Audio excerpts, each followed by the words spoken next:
ভারতীয় দর্শন নাস্তিক সম্প্রদায়। ভারতীয় দর্শনে নাস্তিক বলতে কি বোঝায়? ভারতীয় দর্শন অনুসারে নাস্তিক হলো সেই সম্প্রদায় বা সেই ব্যক্তি যারা বেদের প্রাধান্য স্বীকার করে না, বেদকে অভ্রান্ত বলে মনে করে না। ভারতীয় দর্শনের নাস্তিক সম্প্রদায় কয়টি এবং কে কি? ভারতীয় দর্শনের নাস্তিক সম্প্রদায় তিনটি, যথা চারবাক সম্প্রদায়, জৈন সম্প্রদায় এবং বৌদ্ধ সম্প্রদায়। চারবাক মতে কি কি উপাদান দ্বারা জগৎ গঠিত? চারবাক মতে জগতের মূল উপাদান বা আদি উপাদান চারটি, যথা আগুন, পানি, মাটি, বায়ু। চারবাকদের মধ্যে জ্ঞানের একমাত্র উৎস কি? চারবাকদের মধ্যে জ্ঞানের একমাত্র উৎস হচ্ছে প্রত্যক্ষ, অর্থাৎ তারা যা দেখি না নিজের নয়নে, বিশ্বাস করি না গুরুর বচনে, এই নীতিতে বিশ্বাসী। জৈন দর্শনের প্রথম এবং শেষ তীর্থঙ্করের নাম? জৈন দর্শনের প্রথম তীর্থঙ্কর ঋষিদেব, আর শেষ তীর্থঙ্করের নাম মহাবীর।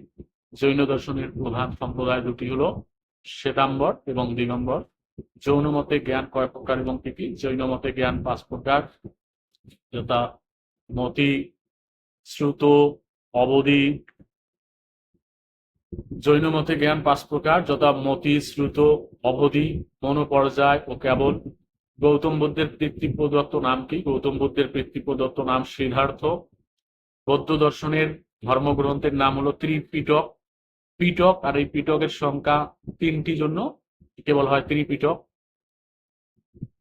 ভারতীয় দর্শনের বৈশিষ্ট্য।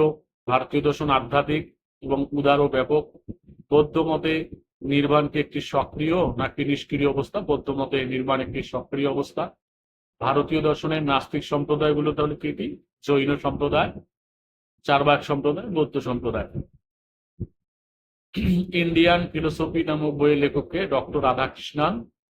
ভারতীয় দর্শনের বৈদিক যুগের সময়কাল খ্রিস্টপূর্ব 1500 থেকে 600 অব্দ পর্যন্ত। চারবাকরা কয়টি মহাভূতের কথা স্বীকার করেছেন? চারবাকরা 4টি মহাভূতের কথা স্বীকার করেছেন। এগুলো হচ্ছে হেতি, অপ, তেজ, মরুত। 7 শব্দের অর্থ কি? 7 শব্দের অর্থ সম্ভবত। জৈন ধর্মের প্রবর্তককে? জৈন ধর্মের প্রবর্তক হচ্ছে মহাবীর। সর্বদর্শন সংগ্রহ গ্রন্থটিকার? সর্বদর্শন সংগ্রহ গ্রন্থের রচয়িতা মাধবাচার্য। প্রমা শব্দের অর্থ কি? প্রমা শব্দের অর্থ হলো জ্ঞান। বৌদ্ধ মতে দুঃখের মূল কারণ কি? বৌদ্ধ মতে দুঃখের মূল কারণ হচ্ছে অবিদ্যা।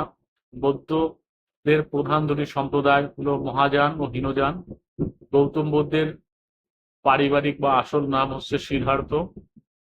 জৈন মতে জ্ঞান কত প্রকার? জৈন মতে জ্ঞান 5 প্রকার, যথা মতি, শ্রুত, অবধি, মনোপর্যায় ও কেবল জ্ঞান। ভারতীয় দর্শনের নাস্তিক কারা? যারা বেদের প্রাধান্য স্বীকার করে না, বেদকে অভ্রান্ত মনে করে না, তারা। ভারতীয় দর্শনের দুটি মৌলিক ধারণার নাম হচ্ছে আত্মার ধারণা এবং জগতের ধারণা। কর্মবাদ কত প্রকার? কর্মবাদ 2 প্রকার, যথা সকাম কর্ম এবং নিষ্কাম কর্ম। যে কর্ম ফল লাভের আশায় করা হয় তাকে সকাম কর্ম, আর যে কর্ম ফল লাভের আশা ত্যাগ করে করা হয় তাকে বলা হয় নিষ্কাম কর্ম। চারবাক শব্দের অর্থ কি? চারবাক শব্দের অর্থ হলো মধুর কথা। চারবাক দর্শন কোন ধরনের দর্শন? চারবাক দর্শন লোকায়ত দর্শন। চারবাকদের মতে প্রত্যক্ষ কয় প্রকার এবং কি কি? চারবাকদের মতে প্রত্যক্ষ 2 প্রকার, যথা বাহ্য প্রত্যক্ষ এবং মানস প্রত্যক্ষ। ত্রিপিটক কোন ভাষায় রচিত হয়েছিল? ত্রিপিটক পালি ভাষায় রচিত। বুদ্ধের আর্য সত্য কয়টি? গৌতম বুদ্ধ বা বৌদ্ধ দর্শনের আর্য সত্য 4টি, যথা দুঃখ আছে, দুঃখের কারণ আছে, দুঃখের নিবৃত্তি আছে, দুঃখের নিবৃত্তির পথ বা মার্গ আছে। গৌতম বুদ্ধের জন্মস্থান কোথায়? হিমালয়ের পাদদেশে কপিলাবস্তু নগরে। জৈন শব্দের অর্থ কি? জৈন শব্দের অর্থ জয়ী। জৈন দর্শনের প্রধান সম্প্রদায় হলো শ্বেতাম্বর এবং দিগম্বর। জৈনদের মতে দ্রব্য কি? জৈন মতে যা গুণ এবং পর্যায় বিশিষ্ট তাই দ্রব্য।